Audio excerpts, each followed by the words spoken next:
재판부에서 몇 가지 질문을 하겠습니다. 예, 먼저 청구인 측에 질문을 하겠습니다. 그 소추 사유 중에 장시호 출정 기록 제출 거부와 관련해서 지금 청구인 주장을 보면 법무부가 보존기간 3년이 도과되어 문서가 존재하지 않는다는 이유로 제출을 거부했다라고 주장을 하고 있습니다. 예. 네, 근데 이후 서울구치소가 민사소송재판부에 3년이 경과한 장시호 출정 기록을 제출한 사실이 드러났기 때문에 보존기간 3년이 도과되어 문서가 존재하지 않는다는 법무부 해명은 거짓이다라는 취지로 주장을 하고 계시죠. 예. 예. 그런데 법무부가 2024년 8월 9일 제출한 법사위 의결 요구 자료 답변서 갑 제4호 중에입니다. 여기 내용을 보면 구체적인 출정 시각과 환소 시각에 대해서는 개인정보 또는 사생활을 이유로 제출을 거부하고 있고요. 출정 일지, 호송 계획서, 접견 기록에 대해서는 보존기간 도과를 이유로 제출을 거부한 것으로 이렇게 되어 있는데, 그렇다면 이 법무부가 장시호의 서울구치소 출정 시각하고 환소 시각에 대해 보존기간 3년이 도과되어 존재하지 않는 자료라고 거짓 해명을 했다고 이렇게 단정하기는 좀 어려울 것 같은데 이 부분 어떻습니까? 증거에 박균택 위원의 자료 제출 요구서를 보면 서울구치소가 보유 관리하는 장시호에 대한 출정 일지라고 하면서 정확한 문서의 명칭은 알 수 없지만 그 명칭 여하를 불문하고 출정 일시나 내용 등이 기재된 자료라고 이야기하고 있습니다. 그리고 그게 뭐 전자자료든 뭐 문서이든 심지어 수기자료 일체 포함이라고 되어 있기 때문에 이 내용 중에 그러한 구체적으로 몇 시간 동안 얼마나 갔는지 이런 것들을 요구하는 것을 포함한다고 볼 수 있고, 그다음에 그 회의에서도 계속 요구하고 있는 것들이 구체적으로 나갔다가 들어온 시간입니다. 검사 김영철이 장시호를 불러서 답변을 교육시켰다는 그런 내용이 가장 중요한 탄핵 소추 사유 중에 하나이기 때문에 그 부분 굉장히 중요한 자료로 취급이 되었었고, 그 자료를 적어도 열람은 해야 되지 않겠느냐라는 것들이 법사위원들의 공통적인 생각이었던 것으로 추측하고 있습니다.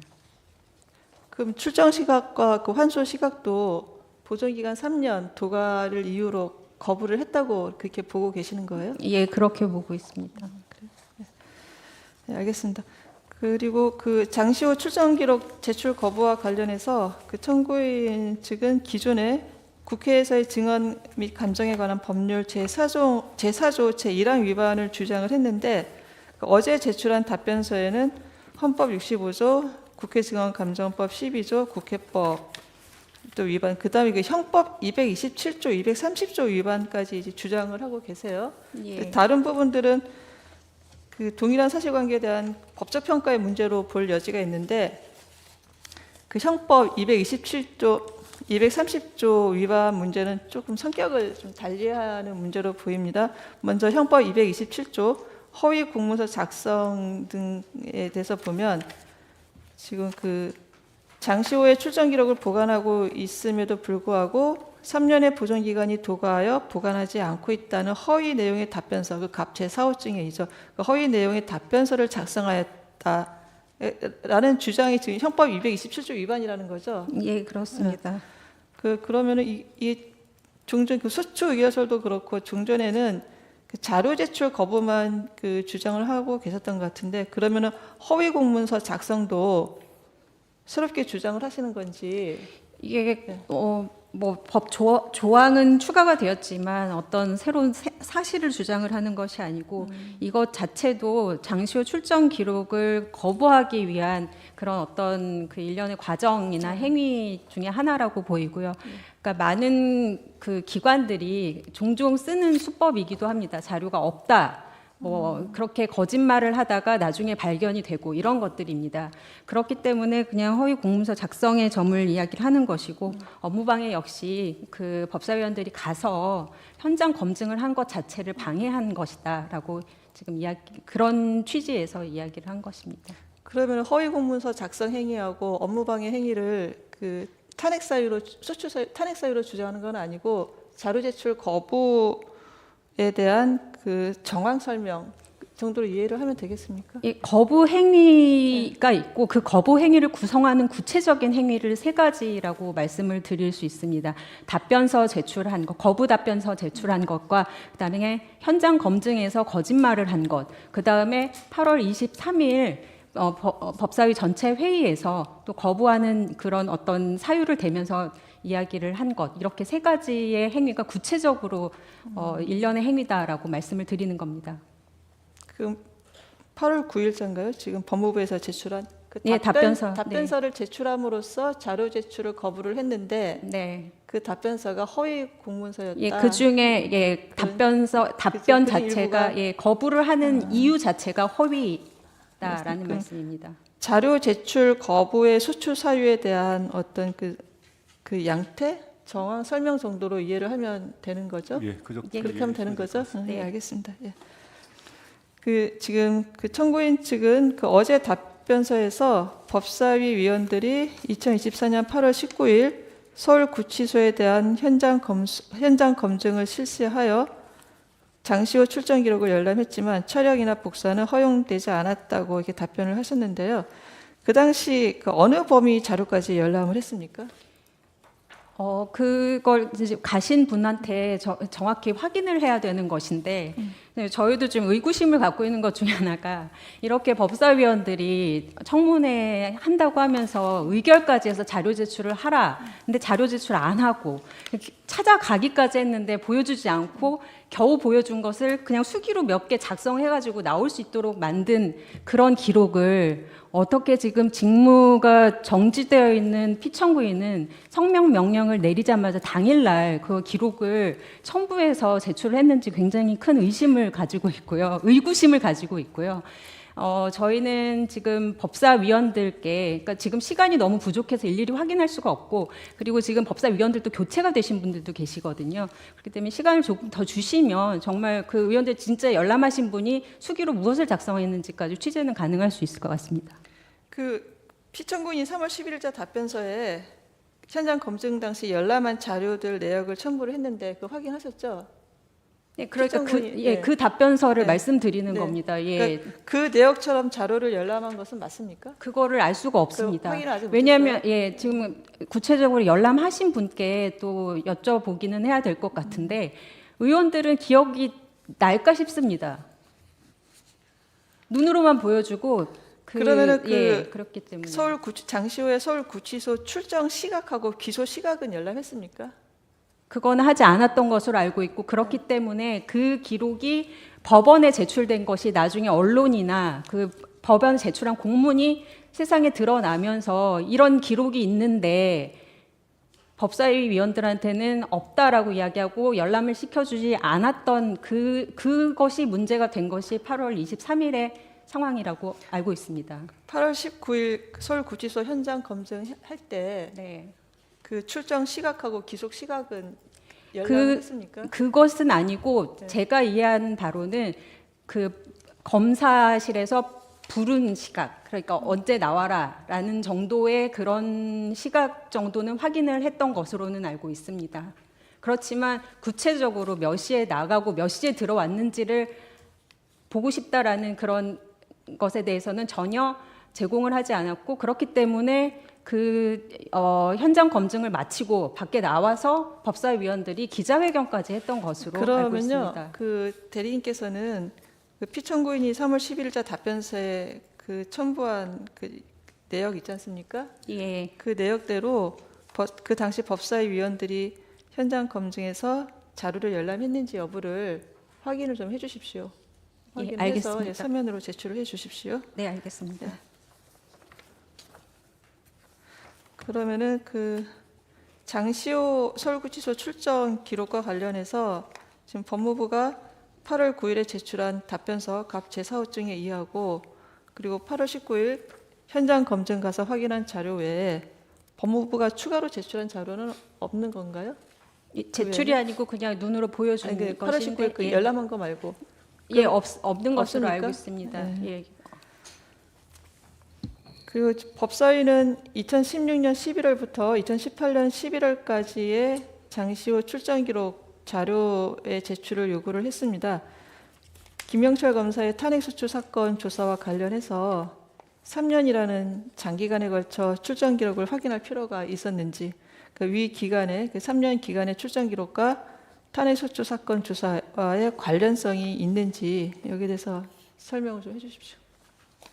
자료 요구를 이제 네 명의 의원들이 했던 것으로 알고 있고 2016년 11월 21일부터 2018년 11월 15일까지를 요구를 한 것도 있거든요. 근데 개별로 또 길게 만약 한 것 그 이유를 물어보신다고 하면 그 자료를 요구한 위원실에 직접 물어는 봐야 될 것 같습니다. 네. 그렇지만 지금 이 기간 자체가 이재용 심판이나 그 재판 기간이었기 때문에 그런 기간을 특정을 해가지고 구체적으로 나가서 교육을 진짜로 받고 그걸 위증을 하게끔 그렇게 만들었는지 그것을 확인해 보고자 함이었다고 생각합니다. 그 김영철 검사 탄핵소추 사유 중에 모해 위증 교사 일시가 2017년 며칠이죠? 모해 위증 교사로 그 특정된 날짜가 2017년 1월 16일 아닙니까? 네. 확인 가능합니까? 네. 아니, 그 재판부가 궁금한 거는 네. 그 모해 위증 교사 그 시점 전후로 그 출정 기록을 요구하는 게 아니라 좀 3년이라는 이게 장기간에 걸쳐서 그 출정 기록의 자료 제출 요구를 한 것이 이 탄핵소추 조사와 어떤 관련이 있는지 이제 그게 궁금해서 질문을 드리는 건데요. 지금 바로 답변이 곤란하시면 나중에 서면으로 제출해 주십시오. 답변 드릴 텐데요. 네. 지금 모해 위증 교사 사건과 관련해서 네, 이제 네. 출정 기록을 저희가 그 모해 위증 교사 1일 전후로 해서 3년 동안의 기록을 달라고 하는 것이 이 소추 사유와 관련한 관련성이 없는 김영철 검찰의 탄핵 소추 사건과 관련성이 없는 거 아니냐는 질문으로 저희는 네. 듣고 있는데 네, 네. 관련해서는 추후 서면으로 하겠지만 모해 위증을 검찰이 피고인한테 한다라고 하는 것은 긴밀한 친밀 관계가 유지돼야 되는 전제하에서 위험성을 안고 하는 것이기 때문에 그간의 출정 기록 전부에 대해서 네. 확인할 필요가 있었을 것으로 추단하고 있습니다. 그 부분에 대해서는 향후 다시 네, 그렇습니다. 서면으로 의견을 제출하도록 하겠습니다. 네. 모해 위증 교사 일시는 2017년 12월 6일로 특정이 된 것 같습니다. 네, 2017년 12월 6일. 그 김영철 검사하고 그 장시호의 어떤 그 친밀한 관계를 좀 입증하기 위해서 그 필요한 조사 자료다. 예, 필요한 자료로 저희들은 생각하고 있고요. 다만 당시에 네. 그 출정 기록을 요구했던 의원실에 직접적으로 저희가 확인하지 않았기 때문에 네네. 제가 추단한 정도만 말씀을 그러시죠. 드리고 예. 확인해서 말씀을 드리도록 예, 하겠습니다. 나는 서면으로 제출해 주십시오. 예. 그 청구인은 그 어제 답변서에서 2024년 8월 19일 현장 검증 당시 서울구치소 측이 3년이 지나 기록이 삭제되었다는 취지의 허위 발언을 한 것도 피청구인의 자료 제출 거부로 봐야 한다라는 취지의 이제 주장을 하고 있습니다. 맞습니까? 예, 맞습니다. 그렇다면 그 서울구치소의 자료 제출 거부나 이와 같은 발언을 피청구인의 행위로 봐야 하는 근거는 무엇입니까? 예, 준비 서면에도 각주 처리를 해서 한번 적어드린 것 같은데 법사위 회의에서 그런 그 정황이나 이런 것들이 의원의 말로 나왔습니다. 그러니까 서울구치소는 법무부에 관련 자료를 제공을 했고 이것을 국회에 제출을 하느냐 마느냐를 두고 상의를 했다라는 겁니다. 근데 그것이 불발이 된 이유는 당연히 법무부에서 이 자료를 제출하라 마라 이런 이야기가 있었을 것으로 생각이 드는 겁니다. 그러니까 서울구치소가 독단적으로 국회에 그런 자료 제출 요구에 대해서 이렇게까지 거부를 할 수는 없습니다. 예, 너무 단정적으로 말씀드렸는데 그렇게 생각합니다. 네, 알겠습니다. 네. 그리고 그 소추 사유 중에 검찰 특수활동비 자료 제출 거부와 관련해서 보면 그 김용민 위원이 요구한 자료의 제출 거부 행위, 김승원 위원이 요구한 자료 제출 거부 행위, 박지원 위원이 요구한 자료 제출 거부 행위 이게 모두 다 소추 사유로 주장을 하시는 거죠? 예, 그리고 네. 저희가 지금 일단 4건을 제출을 했는데 더 있을 것으로 조금 되는 부분이 있습니다. 근데 궁금한 거는 네, 이 검찰 특수활동비 사용 내역 제출 요구가 법사위 위원장 명의로 한 것입니까? 아니면 그 법사위 소속 위원들이 개별적으로 한 것입니까? 예, 이게 국회 자료 제출 요구를 하는 그런 어떤 방식이나 이런 것들이 굉장히 좀 복잡해서 이제 생길 수 있는 문제라고 생각이 드는데요. 일단은 지금 장시호 건 같은 경우는 갑 4-1호증을 보면 그게 이제 제출 공문입니다. 그 공문의 하단을 보시면은 여러 기관이 있습니다. 그 법사위 소속 기관이 아니라 뭐 BC카드, 뭐 행안부 장관, 뭐 도이치모터스 등등 해서 자료 제출을 요구하는 소속 기관이 아닌 다양한 기관들에 대해서도 자료를 요구를 하는 것이거든요. 그럼 국정감사가 아니라 다른 뭐 특별위원회나 특별한 조사, 청문회일 때는 그런 식으로 이제 그 자료 제출 기관을 확대를 해서 의결을 합니다. 그렇기 때문에 그때는 그 위원장 명의 공문으로 언제까지 제출을 하라라는 것을 명시하고 의결 자체도 언제까지 제출을 하라라는 게 의결 내용에 포함이 되어서 그것을 공문으로 시행을 하게 됩니다. 그렇지만 국정감사는 이게 매년 되는 것이고 그리고 국정감사는 소속 기관만 상대를 하는 것이거든요. 그렇기 때문에 굳이 법사위원장에 그런 어떤 공문을 붙여서 이게 보내질 않고 의정자료 전자유통 시스템이라는 게 있습니다. 시스템이 연결되어 있어요. 소속 기관은. 그래서 개별 의원실이 그 시스템에 그 어떤 자료를 요구할지를 올려두면 행정실에서 이것을 발송을 해줍니다. 근데 이거는 어떤 의결을 갖춰서 이렇게 보낸다기보다 편의상 이런 자료가 요구가 들어갈 거다라는 것을 미리 좀 알려주는 그런 의미인 것이고요.